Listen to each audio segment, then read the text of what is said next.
if you didn't see my last video, my name is Melissa, and I recently just got diagnosed with HER2 positive breast cancer, stage 2. Today I thought I would talk about the different appointments that I've had to go to within about the last 3 weeks after my diagnosis. I know that these might not be the same ones if you recently got diagnosed. You may not have to go to the same exact ones that I have, but I thought I'd give you an idea because the doctor or the nurse navigator that set up my appointments said, you know, you're gonna feel like you're going through a lot of appointments, but you'll be okay. It's just, you know, and I thought, how many appointments can it be? Well, it's quite a bit. So I'm going to start off with the biopsy, and I'm just going to explain a little bit about each one. So the biopsy was interesting. They did tell me a little bit about it before I went in, but you have to lay on a table. There's a hole for you to put your breast in, and they do ultrasounds to find the calcium deposit or the area that you're going to be biopsied. And so they have to like place it in a certain place through this certain window. And the nurse was right with me the whole time, just talking to me, making me feel comfortable, which was really nice. I really liked her. So I had to stay like really still, and then they gave me lidocaine for the spot, and then they said I was gonna feel like I was gonna hear a pop and feel like a pressure, and so it just felt like a flick, and then I did on the second one. I had to have 3 biopsied. On the second one, I did feel like a burning sensation, and so they just told me if I feel that, they gave me more pain meds. And then I could feel like a pulling, and that was them flushing it out. So it didn't take too long for the process. It more time for like finding where it was and all of that. But I had it, like I said, 3 different places. So it took about 2 hours from start to finish. I did have to have a mammogram in the middle of that as well. And it was quite sore the next day, and for probably a week after, it was sore, not like unbearable. And so I still have I have bruising there where I had it done, and it's been about 3 weeks. So that's what happened during the biopsy. And then after that, I had 3 initial appointments. Like I talked about in the other video, I met with the surgeon. I met with the radiology oncologist. Whether you have need radiation or not, they still like to have you meet with them. And I'm not sure that I will. Still trying to figure out which kind of surgery I want to do. And there's some other factors in there too. And then you also meet with a medical oncologist. And that's more talking about the chemotherapy and things. So after that, I had a bone scan and a CAT scan. I've heard some people get a PET scan. And this just gave me more information if they found anything anywhere else. I did have to have an IV, and then I had to drink a bottle of, like a huge bottle of water, and I had to drink a third of it every 20 minutes for an hour, which made me like freezing cold. And I don't know if it was the hospital room, the waiting room was like blasting cold air, or if it was just from the drain, I don't know, but I was freezing. And then I went in for the CAT scan first, and they told me that they put something through my IV and said it was going to feel like a sensation that I'd have to pee, and that it would feel like I am peeing, and it was like the weirdest thing I've ever felt. Like it totally felt like I was peeing. But it only lasted like a minute, and then and the scan wasn't very long also. And then after that, my bone scan wasn't for at least an hour, so we took a little lunch break in the hospital, and actually the hospital food wasn't bad in the cafeteria. And then I had the bone scan done, and that one was took a little bit longer. I lay down on a bed, and a piece of equipment came like really close to my face, and it just scanned like super slow.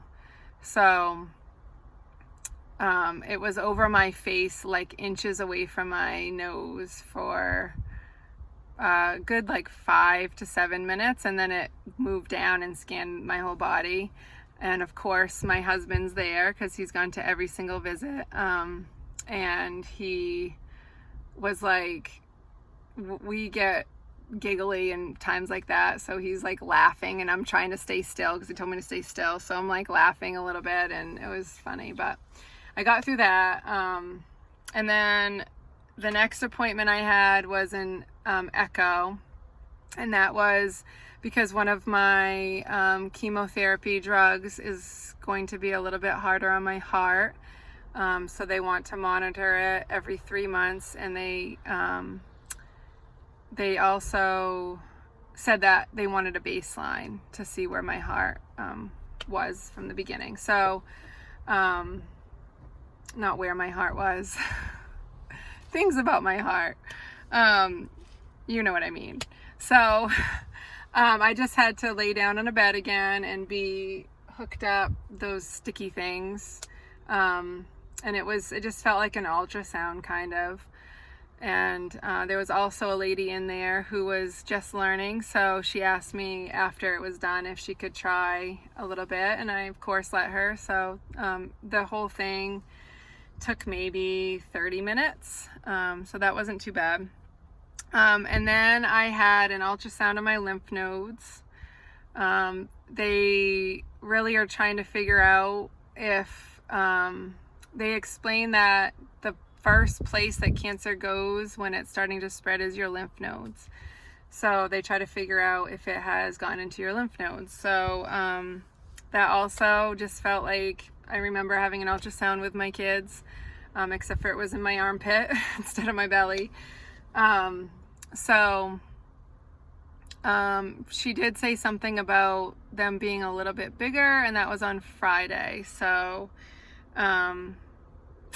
we'll see if I get a call. I actually, as you can see, I'm in the car. I have an MRI in about an hour. And so I'm here because I just had my chemotherapy education, not class, but session. And they told me information about each of the drugs that I'm going to be having and different side effects and things like that, which was helpful. So I have more of an idea. And I'll explain more of the chemotherapy part in a different video. So I have some time in between. I'm getting an MRI done in about an hour, and that's also going to give a little bit more information if the cancer has spread anywhere. So I think that's, and then on Wednesday I will get my port insertion.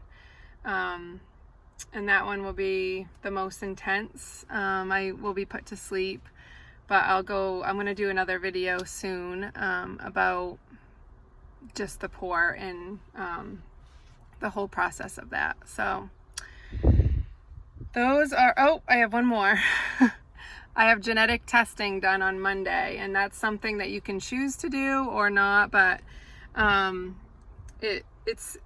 think it's important for me to find out more information about my genes. So I meet with a genetic counselor on Monday, a week from today, and then they'll determine if I'm a candidate for genetic testing, and they'll just draw my blood right there, which they've told me they don't see any reason why I wouldn't be. So it's a lot. I'm really thankful that I am a teacher and I've had the summer off during all of these appointments, and that I've had amazing people telling me left and right that they can watch my kids. That has been a blessing. And so if I was working, it would be very difficult to be able to make all these appointments. My husband's work is phenomenal and has allowed him to have time off to go to my appointments with me. Today's the first day. He just came off of a vacation, and so we decided, he did do the chemo education with me, but we decided I can do the MRI. So because of all the different appointments that I've had, and there's tons of information just being thrown at you, I just started writing things down in a notebook. So I have a notebook that I use, just a regular notebook, and then I also have my 3-ring binder, because this is the teacher in me.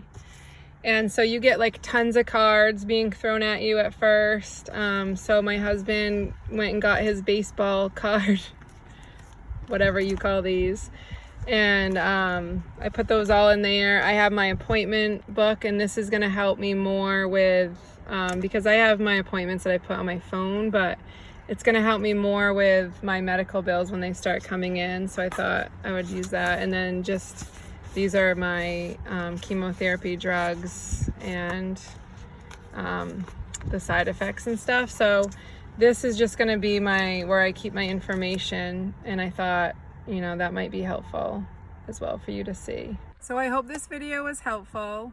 Just know that you need to be an advocate for yourself. You need to know what you're doing, where you're going, and be super organized. So that's really helped me. So thank you for watching, and like, share, and subscribe.